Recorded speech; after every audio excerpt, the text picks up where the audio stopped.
নমস্কার বন্ধুরা, আশা করি সবাই খুব ভালো আছেন। আজকে একটা বিশেষ দিন, আজকে স্বাধীনতা দিবস। তাই সবার আগেই আমি সবাইকে জানাই হ্যাপি ইন্ডিপেন্ডেন্স ডে। আজকে সকাল থেকে দিনটা খুব সুন্দরভাবে কেটেছে। আজকে আমি গিয়েছিলাম আমারই পুরনো স্কুলে, কিডজি স্কুলে। সেখানে প্রতি বছরই আমি যাই। এই দিনটা খুব সুন্দরভাবে আনন্দে আমরা সেলিব্রেশন করি। পুরনো স্কুল বলতে আসলে আমি 3 থেকে 4 বছর ওই স্কুলেই চাকরি করেছি। এখন নানা কারণে আসলে আমি স্কুলের সাথে যুক্ত নেই, তবে আশা করছি আবার নেক্সট ইয়ার স্কুলের সাথে যুক্ত হয়ে যাব, মানে আবার জয়েন করার ইচ্ছা আছে স্কুলে। দেখা যাক কি হয়। আজকে আমার ছেলে মোমাইদের স্কুলেও খুব সুন্দরভাবে 15 আগস্ট দিনটা পালন করা হয়েছে। ওদের স্কুলেও নানান রকম অনুষ্ঠান হয়েছিল সকালে। আমি যেহেতু পুরনো স্কুলে গেছিলাম তাই ও গেছিল ওর বাবার সাথে। আমার আর যাওয়া হয়ে ওঠেনি, কিন্তু সকাল থেকেই খুব সুন্দরভাবে আনন্দে ওরা দিনটা কাটিয়েছে। আমার ছেলে আজকে স্বাধীনতা দিবস উপলক্ষে কিছু বলতে চায়, দেখি শোনা যাক তাহলে ও কি বলে। Good afternoon, everyone. I am Snehangshu Chatterjee. Today is Independence Day. I would like to wish you all Happy Independence Day. It is our national festival. On this day, in 1947, we got freedom from British rule.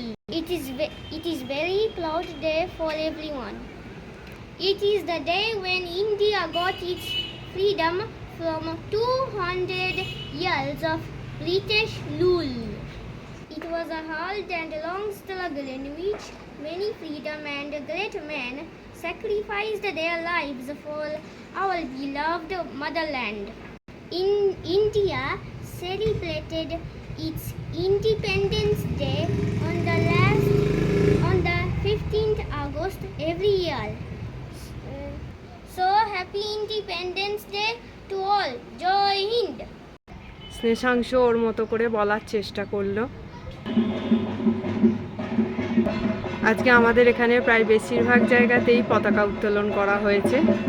এটা হলো আমাদের সামনেই word office, 9 নম্বরের word office, তাই এখানে সকালবেলাতেই পতাকা উত্তোলন করা হয়েছে খুব সুন্দরভাবে। এই যে এখানে সব ছোট ছোট দোকানগুলো দেখছেন, এগুলো হলো আমাদের সামনেই আর কি মা মনসা পুজোর মেলা বসেছে। এখনও মেলা স্টার্ট হয়নি, 17 তারিখে মনসা পুজো, কিন্তু দোকানগুলো প্রায় তৈরি হয়ে গেছে। আজকে সকাল থেকে বৃষ্টিও হয়নি, তাই ওয়েদারটা খুবই ভালো ছিল। সব দিক থেকেই আজকের দিনটা খুব সুন্দরভাবেই কেটেছে। আমাদের এই যে এই রাস্তাটা দেখছেন, এই রাস্তাটা হলো একদম কল্যাণী মেন স্টেশনের রাস্তা। এখান দিয়ে সোজা চলে গেলে দেখতে পাচ্ছেন যে রাস্তাটা, এইটা হলো 2 মিনিট লাগে আমাদের কল্যাণী স্টেশনে পৌঁছাবার। আমাদের ফ্ল্যাট থেকে স্টেশনটা খুবই কাছে।